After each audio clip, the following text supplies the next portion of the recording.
ಸದ್ಯ ರಾಜ್ಯದಲ್ಲಿ ಮಾತ್ರ ಗ್ಯಾರಂಟಿ ಯೋಜನೆಗಳ ಸದ್ದು ಸುದ್ದಿ ಮಾಡ್ತಾ ಇಲ್ಲ. ಬೇರೆ ರಾಜ್ಯಗಳಲ್ಲೂ ಕೂಡ ಇದೇ ಮಾದರಿಯನ್ನ ಅನುಸರಿಸೋದಕ್ಕೆ ಮುಂದಾಗ್ತಿದ್ದಾರೆ. ಬಟ್ ಗ್ಯಾರಂಟಿ ಯೋಜನೆಗಳಿಂದ ಸರ್ಕಾರದ ಬೊಕ್ಕಸ ಖಾಲಿ ಆಗ್ಬಿಡ್ತಾ ಬನ್ಸಕಿನದು ಪ್ರೂವ್ ಆಗ್ತಾ ಇದೆ. ಗ್ಯಾರಂಟಿ ಸ್ಕೀಮ್ಗೆ ತೆಲಂಗಾಣ ಕಾಂಗ್ರೆಸ್ ಸರ್ಕಾರದ ಬೊಕ್ಕಸ ಖಾಲಿ ಆಗಿದೆ.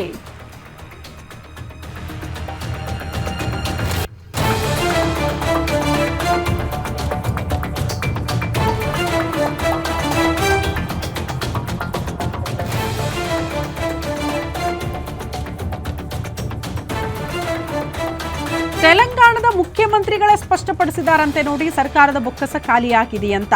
ಸೊ ಅಲ್ಲೂ ಕೂಡ ಮಹಿಳೆಯರಿಗೆ ಪ್ರತಿ ತಿಂಗಳು 2,500, ತೆಲಂಗಾಣ ಸರ್ಕಾರಿ ಬಸ್ಗಳಲ್ಲಿ ಉಚಿತ ಪ್ರಯಾಣ, 500 ರೂಪಾಯಿಗೆ ಸಿಲಿಂಡರ್ ವಿತರಣೆ ಯೋಜನೆಯನ್ನ ಕೂಡ ಜಾರಿ ಮಾಡಲಾಗಿದೆ. ತೆಲಂಗಾಣದಲ್ಲಿ ಪ್ರತಿ ಕುಟುಂಬಕ್ಕೆ 200 ಯೂನಿಟ್ ಉಚಿತ ವಿದ್ಯುತ್ತನ್ನ ಕೂಡ ನೀಡಲಾಗ್ತಾ ಇದೆ.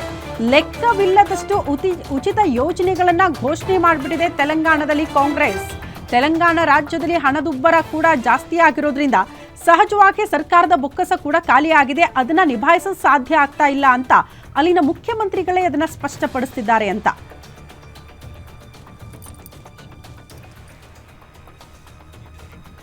ಈ ಬಗ್ಗೆ ಮತ್ತಷ್ಟು ಡೀಟೇಲ್ಸ್ ಅನ್ನ ಪಡ್ಕೊಳ್ಳೋಣ. ಡಿಜಿಟಲ್ ಎಡಿಟರ್ ಆದಂತಹ ದಿಲೀಪ್ ದೂರವಾಣಿ ಸಂಪರ್ಕದಲ್ಲಿದ್ದಾರೆ.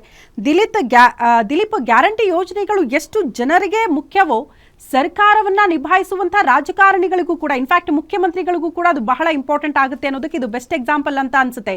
ಯೋಜನೆಗಳನ್ನ ಕೊಟ್ರೆ ಏನು, ಸರ್ಕಾರ ನಡೆಸೋದಕ್ಕೆ ದುಡ್ಡು ಬೇಕಲ್ಲ? ಹೌದು ಶ್ರುತಿ, ಏನಾಗಿದೆ ಅಂದ್ರೆ 2023ರಲ್ಲಿ ಏನೊಂದು ಮೇ ತಿಂಗಳಲ್ಲಿ ಕರ್ನಾಟಕದಲ್ಲಿ ವಿಧಾನಸಭಾ ಚುನಾವಣೆ ನಡೀತು. ಈ ಸಂದರ್ಭದಲ್ಲಿ ಒಂದು 5ರಿಂದ 6 ಗ್ಯಾರಂಟಿಗಳನ್ನ ಘೋಷಣೆ ಮಾಡ್ತು ಕರ್ನಾಟಕ ರಾಜ್ಯ ಸರ್ಕಾರ. ಆನಂತರ ಆ ಗ್ಯಾರಂಟಿಗಳನ್ನ ಒಂದೊಂದಾಗಿ ಜಾರಿ ಮಾಡ್ತು. ಮತ್ತೆ ಆ ಒಂದು ಗ್ಯಾರಂಟಿ ಘೋಷಣೆ ಮಾಡಿದ್ರಿಂದನೇ ಕರ್ನಾಟಕದಲ್ಲಿ ಕಾಂಗ್ರೆಸ್ ಗೆದ್ದಿದೆ ಅಂತ ಹೇಳ್ಬಿಟ್ಟು ಭಾರಿ ದೊಡ್ಡ ಮಟ್ಟದಲ್ಲಿ ಪ್ರಚಾರ ಆಯ್ತು.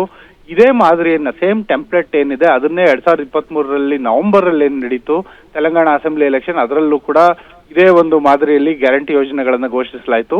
ಕರ್ನಾಟಕದಲ್ಲಾದ್ರೆ 6 ಗ್ಯಾರಂಟಿ ಯೋಜನೆಗಳನ್ನ ಘೋಷಿಸಲಾಗಿತ್ತು. ಆದ್ರೆ ತೆಲಂಗಾಣದಲ್ಲಿ ಲೆಕ್ಕವಿಲ್ಲದಷ್ಟು ಗ್ಯಾರಂಟಿ ಯೋಜನೆಗಳನ್ನ ಘೋಷಿಸಿದ್ರು.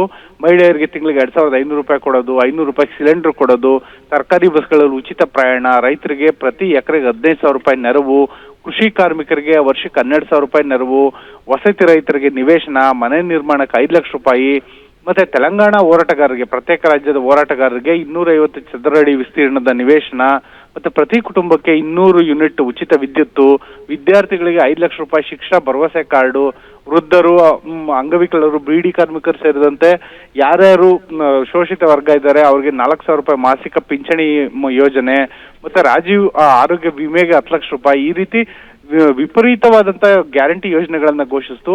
ಈ ಎಲ್ಲಾ ಯೋಜನೆಗಳ ಪರಿಣಾಮವಾಗಿ ಇವತ್ತೇನಾಗಿದೆ, ತೆಲಂಗಾಣದಲ್ಲಿ ಹಣದುಬ್ಬರ ಪ್ರಮಾಣ ತುಂಬಾ ಕಡಿಮೆ ಆಗಿದೆ. ಯಾಕಂದ್ರೆ ಜನರಲ್ಲಿ ಹಣಕಾಸಿನ ಅರಿವು ಹೆಚ್ಚಾಗಿದೆ. ಹಾಗಾಗಿ ಹಣದುಬ್ಬರ ಇಡೀ ದೇಶದಲ್ಲೇ ಕಡಿಮೆ ಇದೆ, 1.5%. ಅದು ಒಂದು ಸಾಧನೆ ಅಂತ ಹೇಳಿದ್ರೆ, ಅದರಿಂದ ಸರ್ಕಾರ ಅಂತೂ ಒಂದ್ ರೀತಿ ಮುಳುಗೋಗೋ ತರ ಆಗಿದೆ ಅಂತ ಹೇಳ್ಬಿಟ್ಟು ಖುದ್ದು ತೆಲಂಗಾಣ ಸಿಎಂ ರೇವಂತ್ ರೆಡ್ಡಿ ಅವರೇ ಹೇಳಿದ್ದಾರೆ. ನೆನ್ನೆ ಏನೊಂದು ಉಸ್ಮಾನಿಯಾ ವಿವಿನಲ್ಲಿ ಒಂದು ಕಾರ್ಯಕ್ರಮ ಇತ್ತು, ಆ ಕಾರ್ಯಕ್ರಮದಲ್ಲಿ ಮಾತಾಡ್ತಾ ಹೇಳಿದ್ದಾರೆ, ತೆಲಂಗಾಣ ಸರ್ಕಾರದ ಬೊಕ್ಕಸ ಪೂರ್ತಿ ಒಣಗೋಗಿದೆ, ಸರ್ಕಾರದಲ್ಲಿ ಮಾರಾಟ ಮಾಡೋದಕ್ಕೂ ಕೂಡ ಭೂಮಿ ಇಲ್ಲ, ಹಣ ಸಂಗ್ರಹಿಸೋದಕ್ಕೆ, ಹಣ ಇಡೋದಕ್ಕೂ ಕೂಡ ಭೂಮಿ ಇಲ್ಲ.